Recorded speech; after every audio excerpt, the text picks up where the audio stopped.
Today, your exercise 7, the requirement. Exercise 7, I will start checking next week, Monday. So, Monday, exercise 7, up to April 11, 100. And next meeting, Friday, April 4, midterm exam. Study all the topics discussed. Okay, that's for midterm exam, next meeting Friday. So for Friday, I will check exercises first and then exam. Okay, exam will start 12:30. Okay, mga ganyan. So do not be late or absent. And then, okay, so let's start exercise 7. So for exercise 7, it will include multiple files. So for exercise 7, you need to create main.py. Okay, create another file.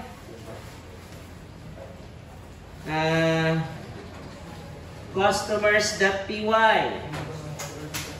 Okay, for exercise 7, create another file. Products.py. Ayan. Okay, products.py. And then another one, supplier.py. Okay, and one more. This will be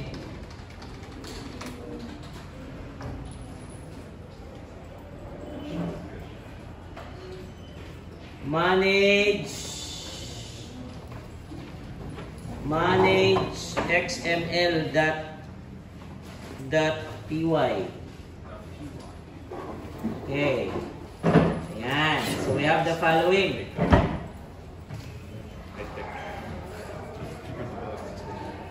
Ayan. Okay, so let's proceed to the code example. Okay.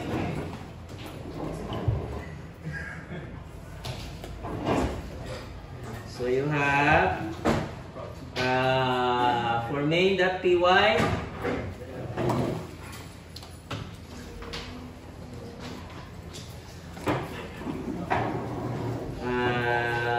customers.py,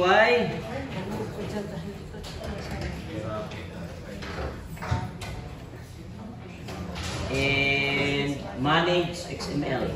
So let's start first with customers.py. So, okay, this is for customers.py. So for customers.py, we're going to create a class name and then a constructor. Okay, this is how constructors in Python works. So as you can see, instantiating the my customers class will be like doing this. Ayan, so let's instantiate customers. The file, this is the main. This is the main program you need to execute.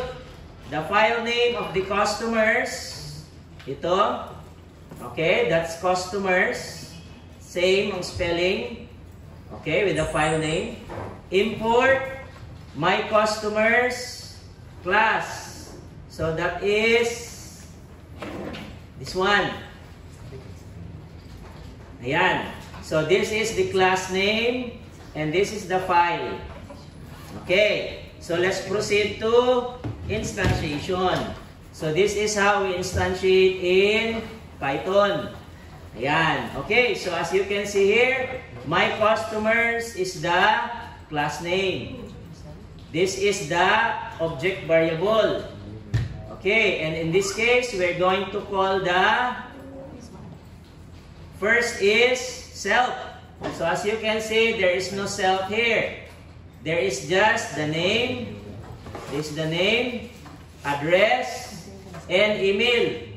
The self here declares class variables instead of declaring them outside the method, which is what we do in Java. Di ba in Java, we use the following as class variables. In Python, you don't need to declare them. You just use self. So automatically, the name, address, and email are class variables. And we assign the following values. Name, this one. Address, this one. And email, this one. To the 3 class variables. So every time you instantiate the my customers class, you assign values to the 3 parameters, the name, address, and email. Self is the class itself. Ito yon, the class. Having the following class variables. Ayan, that's instantiation in Python. Okay, let us add methods. Ayan.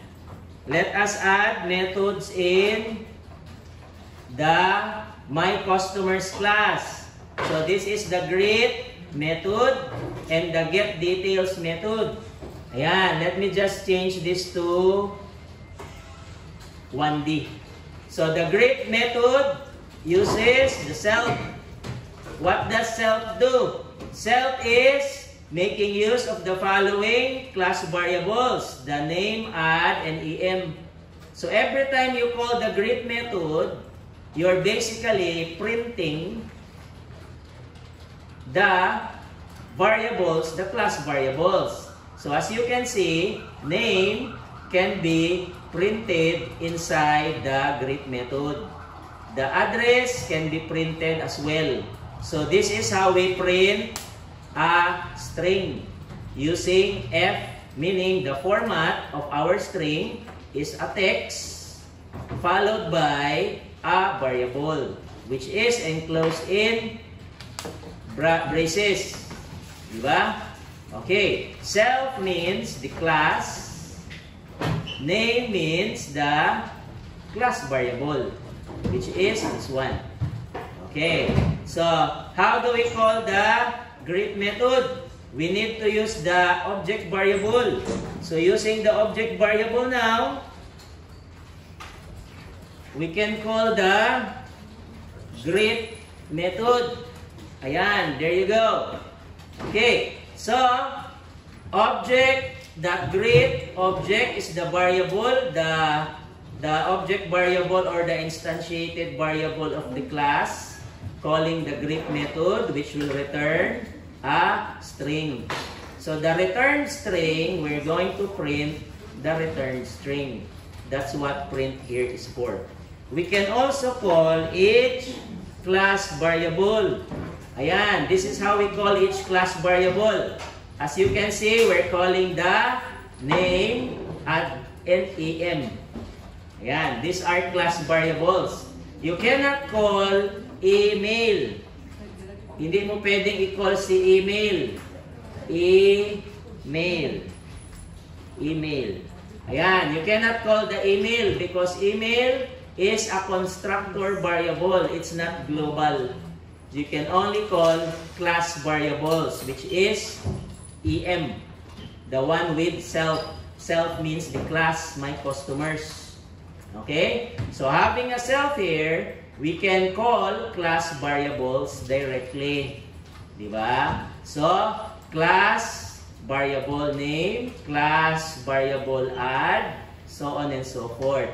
That's for the get details and that's for the greet. So, using object variable, we can call the class variable. Yan. Next, let's call the get details. So, get details method or definition, that's what def is, calls or returns a list. This is a list. In Python, there's no array, only list and dictionary. So how do we return a list? By adding an open and close brackets. Automatically, this is a list. How do we return it? Add it in the return. So in Python, you don't have to specify a data type sa method. In Java, you need to specify a data type sa method to be able to use return.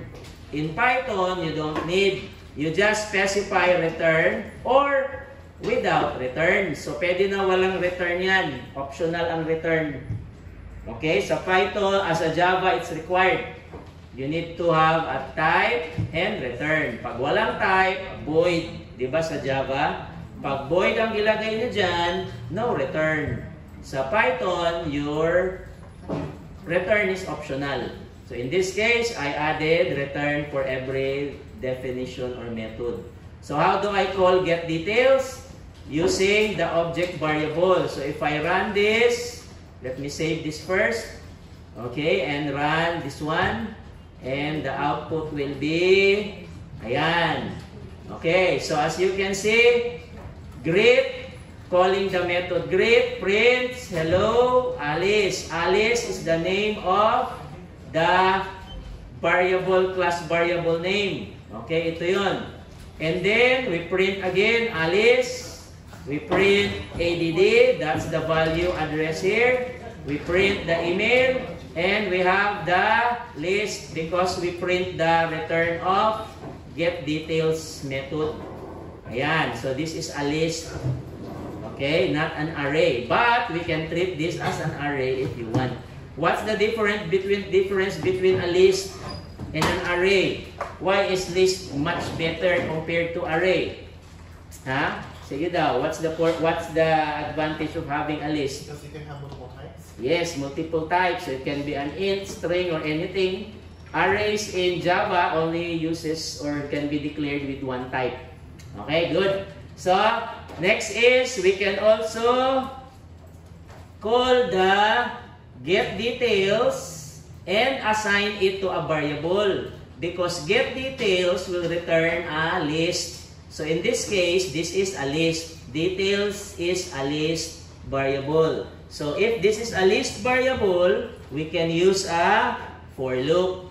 Ayan, this is not a standard for loop because it will assign to the variable detail all the element.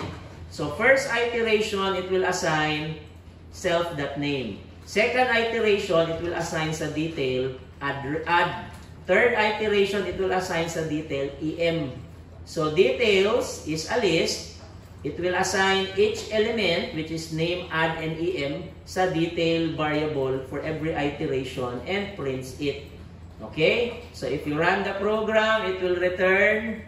Ayan, there you go. So that's the each element, the name, the address, and em. Okay? That's the output. Aside from this, we can also use indexes. If you prefer to use an array like variable declaration, as you can see. So I here, this is another for loop in Python. I here is 0. You don't have to declare I as integer as what we did in Java. So I here will start sa 0. And I here will increment automatically without adding I++. So the limit is from 0 up to the length of the details list. What is the length of the details list? 0, 1, and 2. Okay, so this will, I will become 0 up to 2. So the value of I here will be 0, that is name. This becomes 1, that is add. This becomes 2, that is em. So we're printing the following values. This is 0, this is 1, and this is 2, which is our list. Ayan, so ayan, there you go. This is the output for this example. Okay, aside from this, we can also do this. Ayan, so we can also print each element. Ayan, if you want to be more specific, there you go. Okay, so this is the output.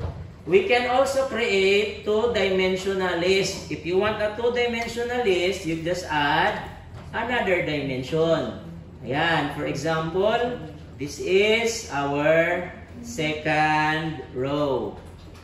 Okay, so we now have a 2D list. This is the first row. This is the second row. Okay, if you want to have a 2D list, this will now become 2D. Okay, so, ayan. So, 00 is self-name. Ito yon 00. 10 is the second row, first column. Okay, the second row, first column is this one. And 11 is the second row, second column, which is this one. So that is a 2D list. We can treat them similar to arrays, di ba? Which is what we already did. Okay, ganyan. So the output of this will also be in, ayan, that's the output. Okay, so we have A, okay, that's the name. Ayan, wait, 00, details. So this is, okay, so we have, okay, yung first character only. Ayan, so it's just this one. So the first character. So A, and then D, and then A, small letter A. Okay? So we can choose, okay, if this is for example 2, 0, 1, and 2. So if this is 2, this is the email.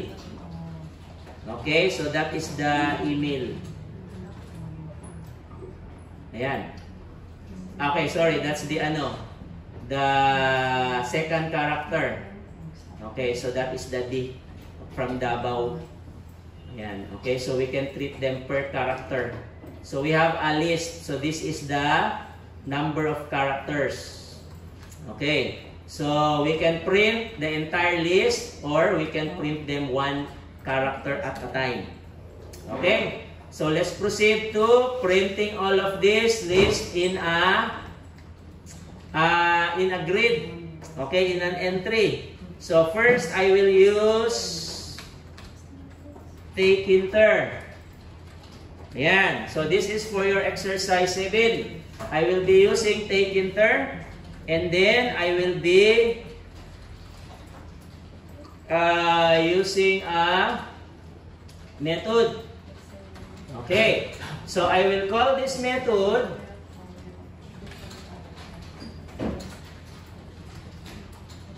ayan, there you go.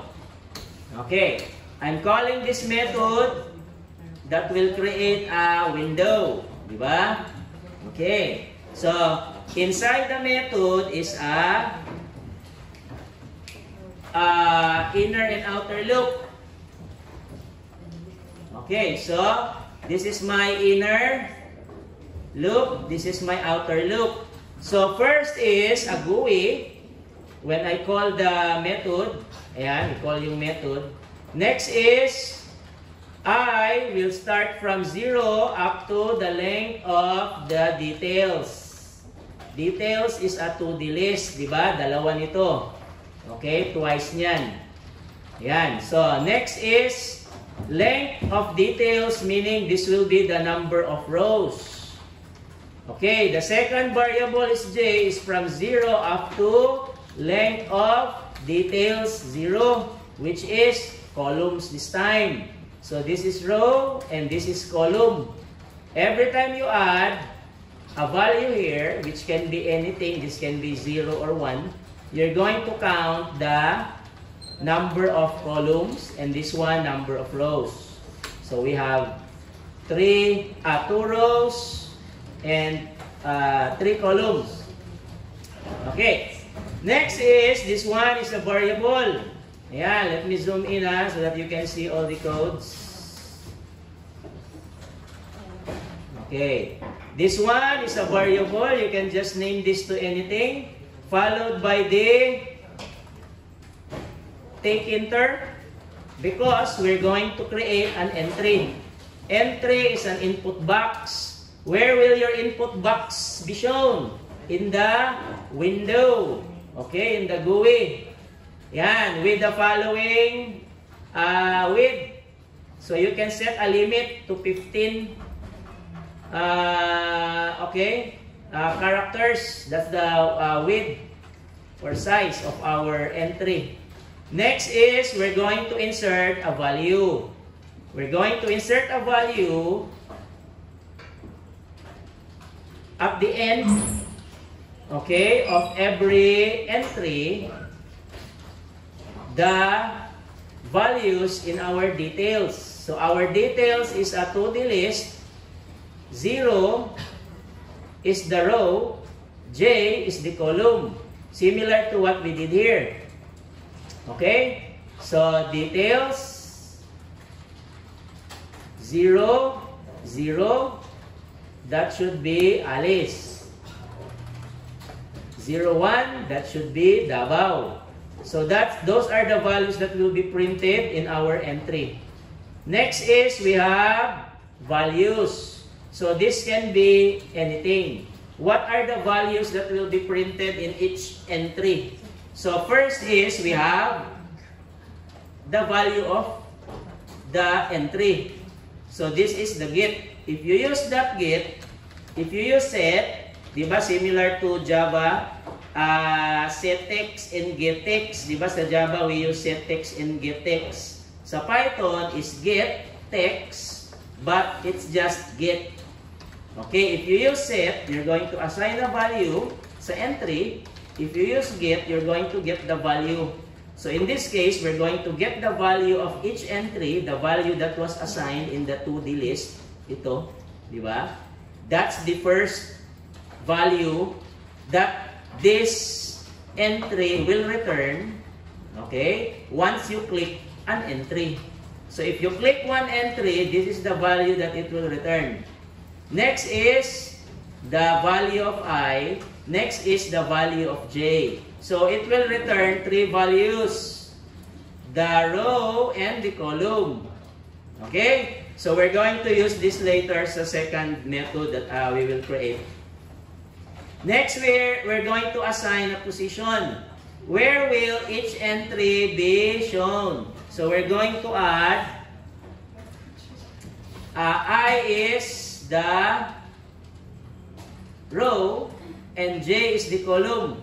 So if I is 0 and J is 0, this is row 0, column 0. And then J will increment. Diba? Mauna si J mag-increment. So this will become 0, 1. Okay? So 0, 1. First is 0, 0. So 0, 0 is, if this is your GUI, this is 0, 0. So dyan maglabas yung first entry. This is 0, 0. Increment J because J is the inner loop. So we're going to show the second entry sa 0, row, column 1. So dito ang column 1. This is column 0, column 1, row 1, row 2, di ba? Row 0, row 1. Okay. Next, increment J na naman because we have 3 columns. So this is the third column. So when that is done, increment I will become 1. So this is now 1, 0. So 1, 0 is ito, 1, 0. Increment column again, plus 1. Increment column again, plus 1, while I is 1. Okay? So that is the position where we're going to print each entry. Yan, that's grid. Alright, what about bind? Bind is, first parameter is button 1. Button 1 is left click.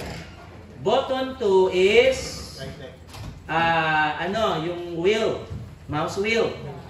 Okay, mouse wheel. And then button 3 is the right click. So in this case, we can left click each entry. We can left click each entry. Left click each entry. Ganyan. And execute a method. The method that we will execute is callback. So what will be the callback method? Ayan, let us specify or create that method. This is the callback method. Every time you click an entry, it will call this method. What about the event parameter? The event parameter are the values that we just assigned to it. The purpose of values here is the event, which is click. Yan, this is the event. Left click. Once you click, you call the method. assigning all of these values to our event. So when you use event widget values, this is the command to get the pgrid get I and j. So this is assigned to our list, which is an array. So this is how we initialize a list. Currently, our list is empty. Walang laman. Li now holds a value which contains the value of the click entry. Okay, if this is, for example, A, B, C. So if you click this one, the value of pgrid.get is A. The value of I is 0 and the value of j is 0. Those are the values assigned to our list. Okay, let's see what happens if I print. Okay, let's print the list second element. The second element is, this is 0. If this is 0, you're going to get pgrid.get. If this is 1, you're going to get I. If this is 2, you're going to get j. Okay, so, ayan. Okay, the values of each entry is ito, twice. Okay?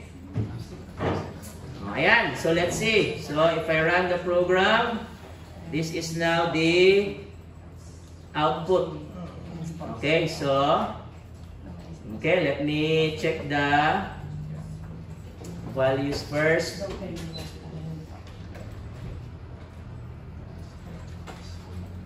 Yan, I did not save this one yet. Okay, let me save. Okay, save. Ayan, there you go. Okay, so as you can see, we have a 2D list because our customer created the 2D list because you call the method getDetails. So calling the method getDetails, assign it to details, the 2D list. We're now going to use details, okay, ito, to print each value of details. So if I click Alice, okay, if I click Ali, the first entry, it will print 0. That's the row number. This is okay, that's ano pala. Let me check again the main. Ayan, 2. So 2 is J. Diba? 2 is J. So 2 is J, meaning these are all 0. Ito, 0 ito lahat. Diba? This is J and this is I. Okay. So lahat 0 yan. Ito lahat 1. Ito, all of this is 2. So if I click the address, this will display 1. If I click this will display 2. Okay, ito 2, ito 1, ito is 0. That's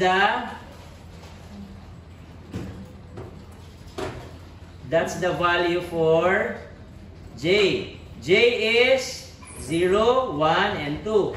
What about if I use I? I is 1. 1. So 1 is 0 and 1. Okay, those are the rows. Ayan, let's see now. So we have, ayan, the row 0, row 0, row 1, row 1. Okay, this is row 1. This is row 0. Okay, ganyan. So that's the use of I, which will get I. 1. 1 yan. This is 1. So what about pgrid.get? Let's use 0. 0 naman. So 0 is pgrid.get, meaning the text of the entry itself. So if I click run, it will print the entry value itself. Diba? Alice, Davao, email. Okay, diba? Ganyan. So we're selecting and using the value that was selected. So that's very important in your exercise 7. Okay, because you're going to edit, delete, and update. So in your case, you're going to use the ID of the customer, the ID of the products, the ID of the supplier. So for exercise 7, you're going to add 3 buttons here: save, edit, and delete. You're going to enter the name, enter the customer, enter the similar to Exer 1 in prelim. Diba? You have customer ID, customer name, and then you have 3 buttons: save, edit, delete. Ayan, and it will be applied in the product grid. Automatic yapon ang ID, sir. Yes, similar to your Exer 1 in prelim. So, using this example. Okay? Ano dapat mag-show yung mga... Yes, when you click save, you're going to clear. I-clear mo muna itong grid. Ayan. And call the method again. Okay, you need to clear the grid first because it's already been assigned to the window. Diba, naka-assign na sa window yan. So, you need to clear it first. Call the method. Yan. So, you can assign a parameter here if you're going to print or clear the contents of the entry. Yan. Because every time you insert, ang entry ma-clear and then assign again. Every time you delete, clear the entry, print the entry. Every time you update, clear the entry, print the entry. So that's how this works. Okay? Ayan.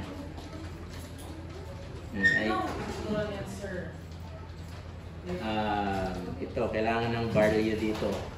Ayan. Okay. Ayan. So this is our entry. Ma-clear yan siya and then ma-print yan siya. So clear first and then print. Okay, let's proceed to one more functionality sa exercise 7. That is saving to an XML file. We have here the manage XML. So your manage XML requires the following imports. Okay, ganyan.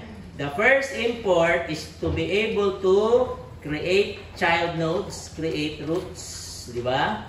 The second import is to create the file in your hard drive. That's OS. Ayan. So, first is the class. Okay, because we're going to apply what we did sa Java. And then we have our constructor. Our constructor is self, meaning this is the class variable, and the file name. So, if you're going to instantiate the myXML class, you need to input a file name because that is required every time you manage your XML for edit, delete, and update. The file name is needed. Okay. So first is the create XML. So this is the method. Ayan, this is the create XML method. There you go. Okay. Sir, pwede to any name? Ang Katong elementary as ET. Sa pinakataas, sir. Oh, yes. No problem with that. That can be ABCD. It's just an assigned name. So if you assign this to any variable, yung ET, this must be that variable as well. Ayan, ET. Okay. So, what happens if you call the method create XML? Self here is the class variable, which is the file name. So, we're going to make use of it. We're going to check first if the file exists. Currently, it does not because there is no XML file. So, this will become true because not here complements the path exist. So, it does not exist. So, what does it do? It will create the file. This one is the statement that creates the file.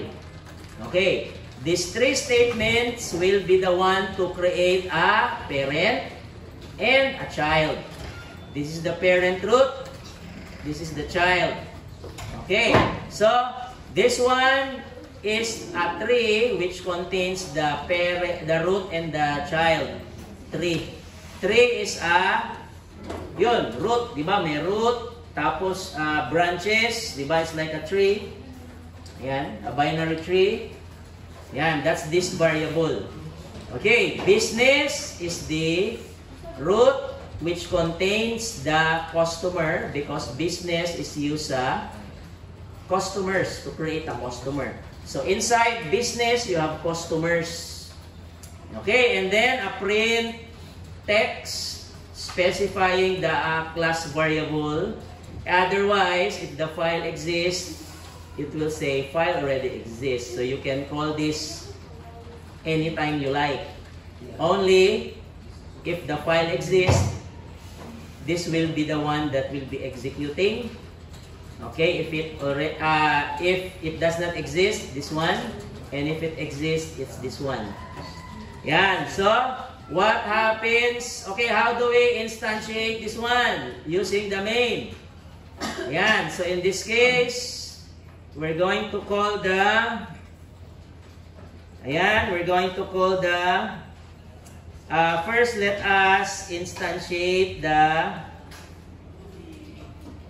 okay, the my.xml file. Okay, so this will not work. You need to specify the file name, which is manage XML, followed by the class name, which is my.xml. So this is the class name, this is the file name. We are now going to use my.xml. So na yun? Okay? And call the constructor, which is this one. So this basically calls the constructor assigning a file name variable. So what's the file name variable? The file name variable is database XML. Currently, the database XML does not exist yet. Okay. So after calling the constructor, we're going to call the method create XML using XML Manager. So using XML Manager now, we're going to call the method create XML file. So it's this method, diba? Okay. So as you can see, there's no variable inside the parameter. Why? Even if you have self, it automatically uses the class variable, which is file name. So this is the class variable and this one is the constructor variable. So by using self, you can use the file name, which is database XML. So if I okay, this is already saved. If I execute this one, it will create the file database XML. Ayan. Okay, wala yan siya kanina. So we now have a file. What does the file? Okay, what it looks like is, let me open using Firefox. This is the output. So my business is the root. This one is the child. My business is the root. This one is the child. My business, that's the my business. Customer is under sa my business. That is what we did here. We're going to use the tree, which contains all of this, and create a file using tree.write. That's what OS here is for. Yan. Okay, so we just created an XML. Next is, let us append that XML with values. So let us use an append XML method. Okay, so we have this one. So this is append XML. Ayan. Okay, let's look into the code. So first is using the file. That's the class variable, di ba? The file name, the database XML. And we have a variable. This variable can be anything. In Python, you don't have to declare a variable as in, list. You can define it alone while inside the code itself. So customer here is used in this section.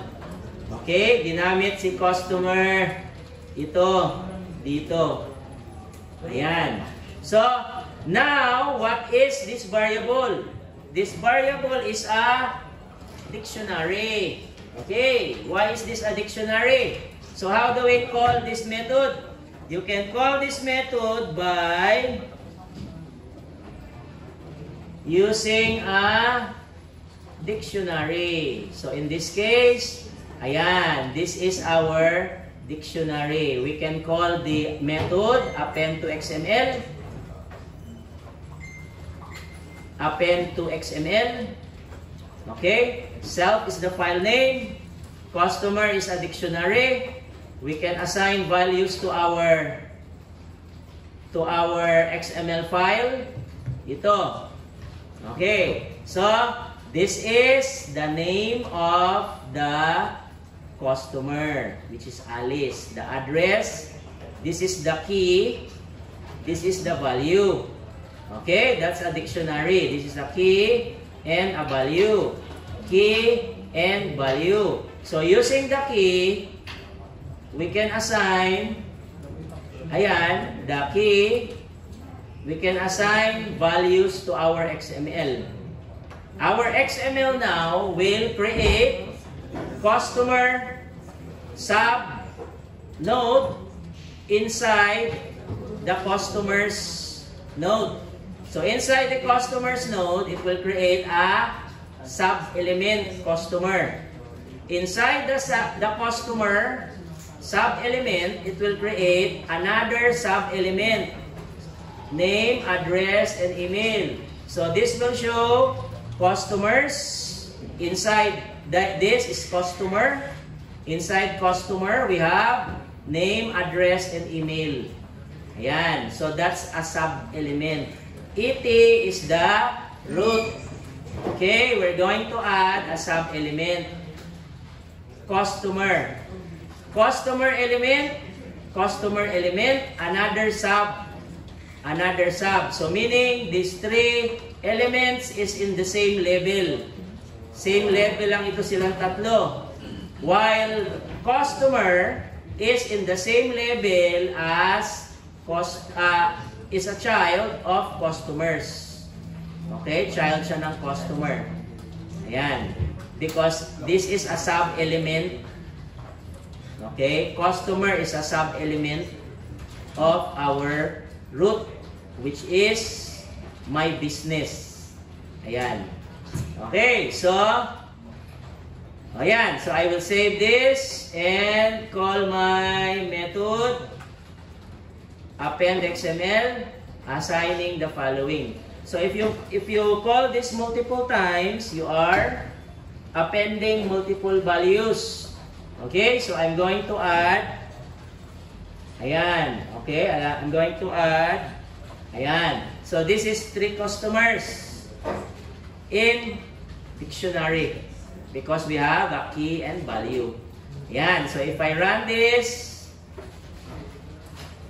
our XML file will now hold, ayan, 3 customers. So this is name, address, and email. Okay, that is what we did here. Customer. Ayan, customer. Name, address, and email. Name, address, and email. So, if you call this multiple times, it will create multiple elements. Okay, that's just what we did here. Ayan. Alright, next is edit. Okay, we can edit a customer but it will require a search. So every time you edit a customer, it needs to search for that customer first.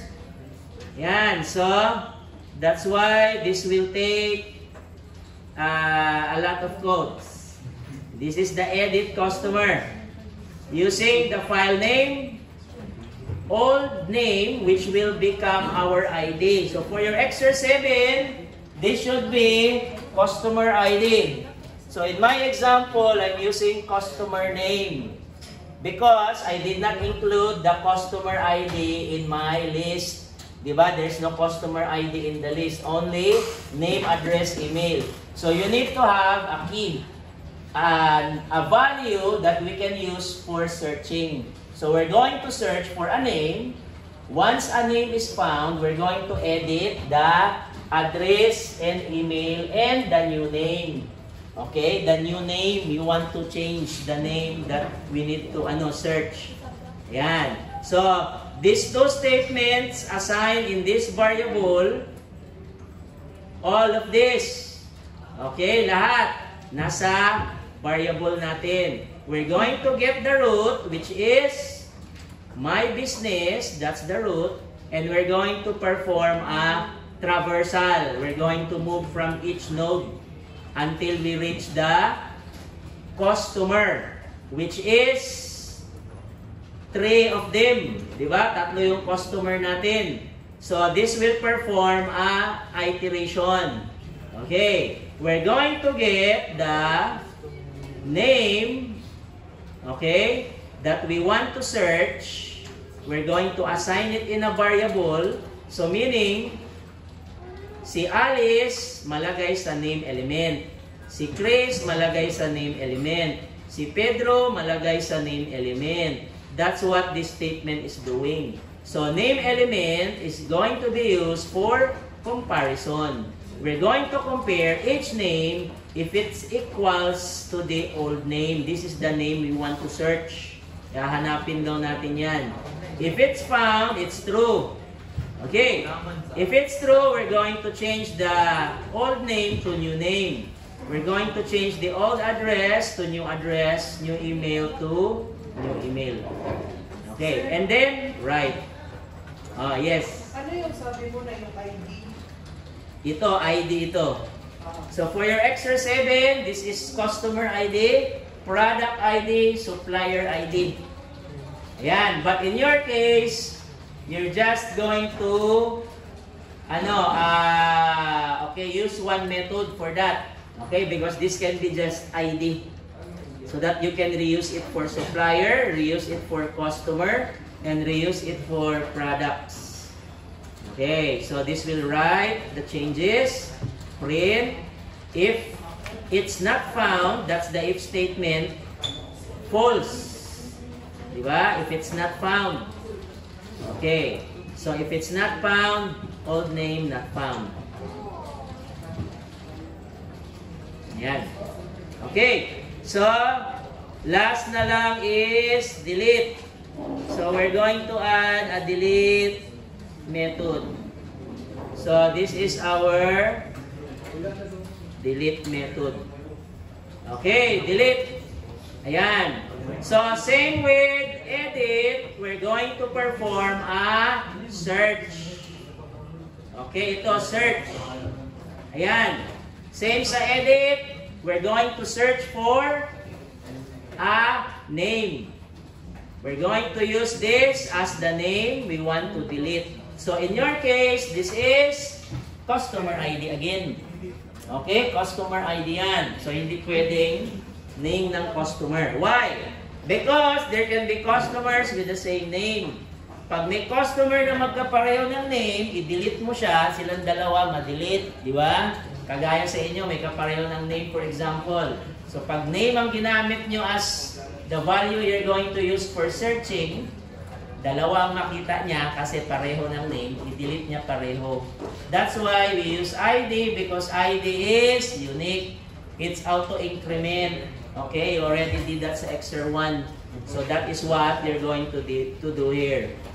Ayan. So, using the remove command or method, we're going to delete a node. So mawala ang entire customer node. Okay, that's the value that will be deleted. Apply the changes. That's this statement. Okay, so I will save this. And in my main, ayan, I will comment all of this statement because I already added them. Ayan. Okay. And then we're going to call the delete. Yan. So to call the delete, we're going to delete a customer. Okay. Sino i-delete sa tatlo? Si Alice. So the name is the ID. In your case, customer ID yan. Not name. Okay. So current XML. Ayan. Execute. Okay. After, there should no more Alice. So, wala na si Alice. So, ganyan. So, for exercise 7, it will show in a GUI. So, you will have similar output sa exercise 1, but it's saving it in an XML file so that if I close this program and open it again, it will show the same values. Okay? Because it's coming from our XML file. Okay? Ganyan. Alright. Hindi ganito. Example lang yan. So, ang itsura, same sa Exer 1. We have entries. Diba? May entries. Enter name, address, email, so on and so forth. Save, delete, update. And the table. So yan ang table, sir. Oh, ito ang table. Yes. Ay, sir, separate na file ng table, sir. Ha? Separate na file ng table. Ano yan? Customer. Customer. Dito ka magawa ng table.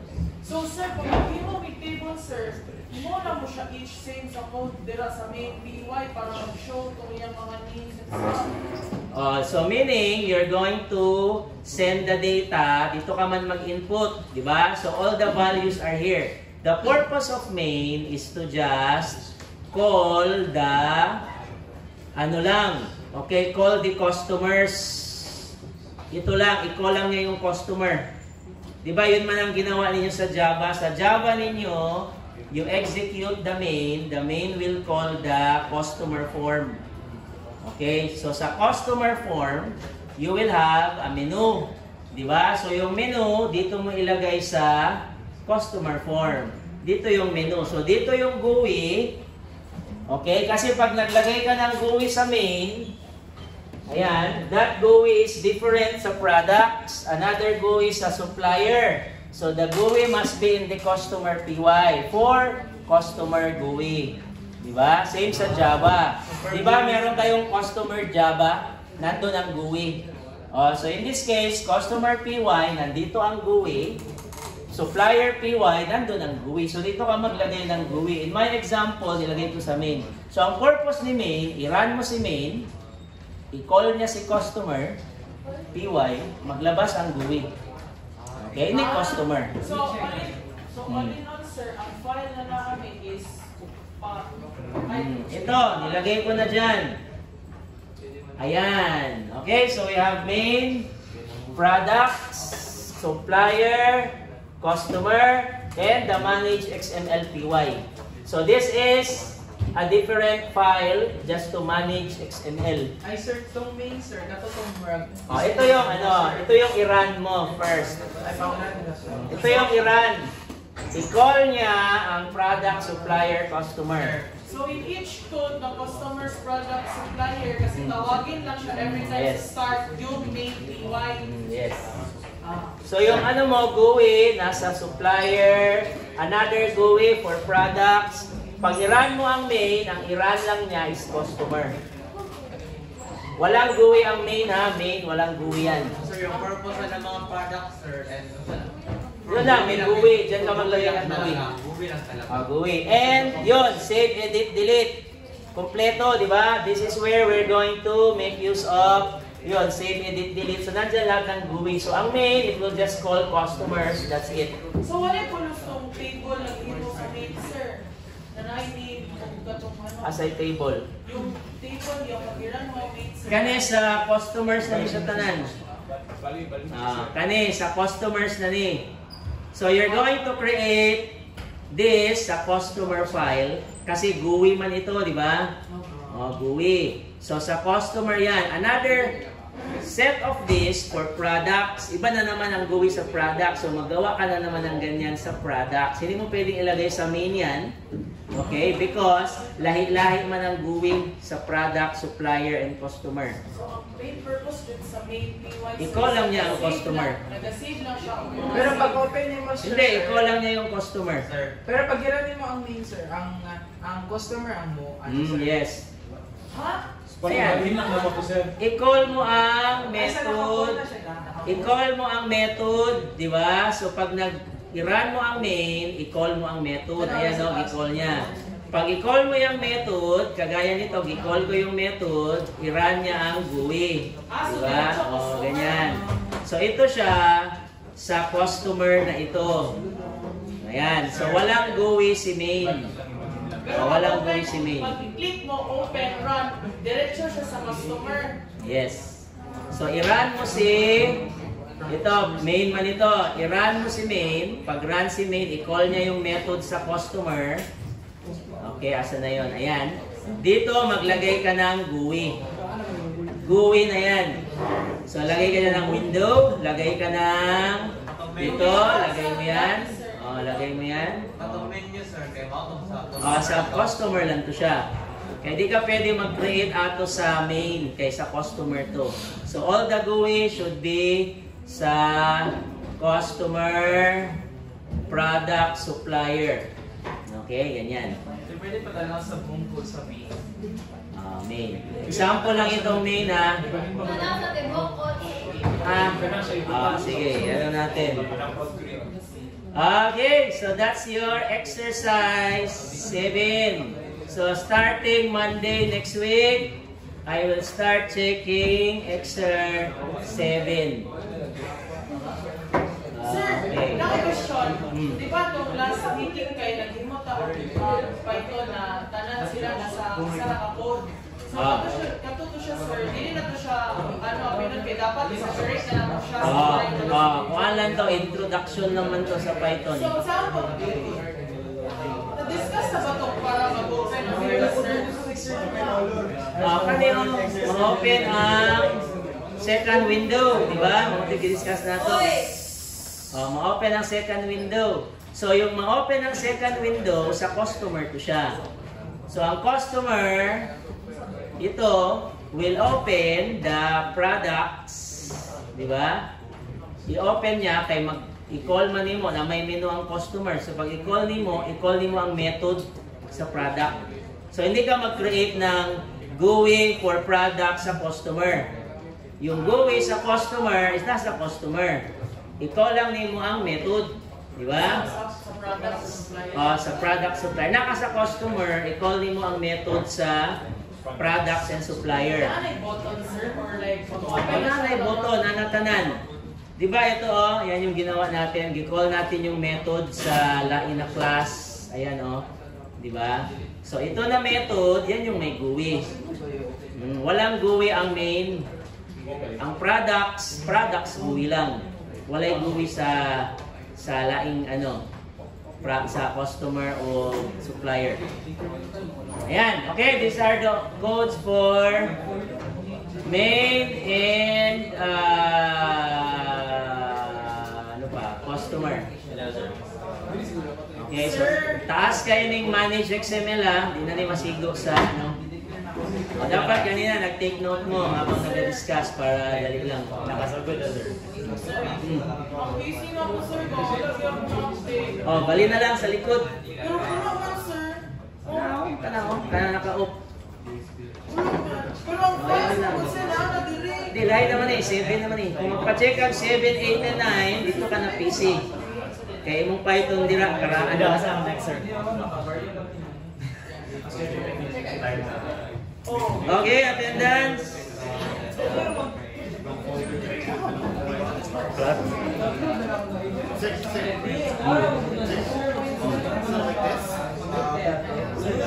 So, if you close na documents again, it's the same section.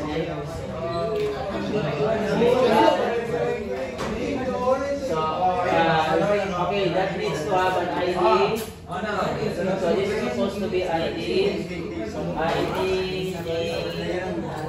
yes. Sir, yun na yung Exer 7, sir. Yes. Wala na yung main, sir. Sa 9, ano na, sa 8 na po. Sa 8 na po. Isa next, ano, sir? Ako. Ha? Sir, pwede wait lang pa sa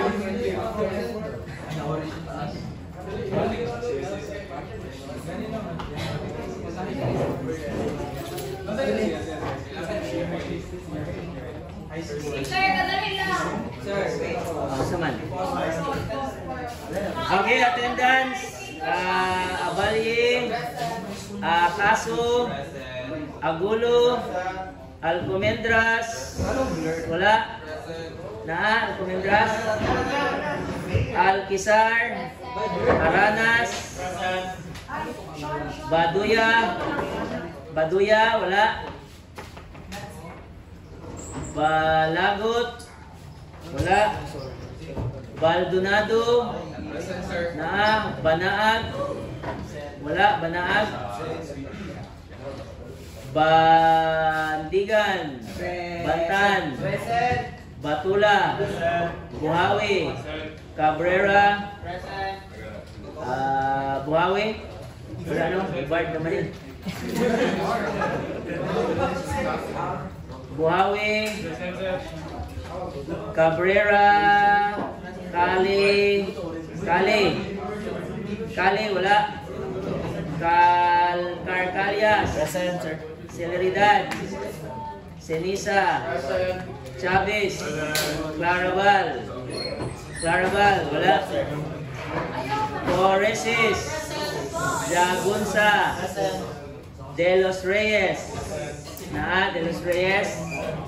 Wala. De Los Reyes. Donton. Dormal. Escalada. Escuadro. Grande. Ignacio. Jacobo. Present.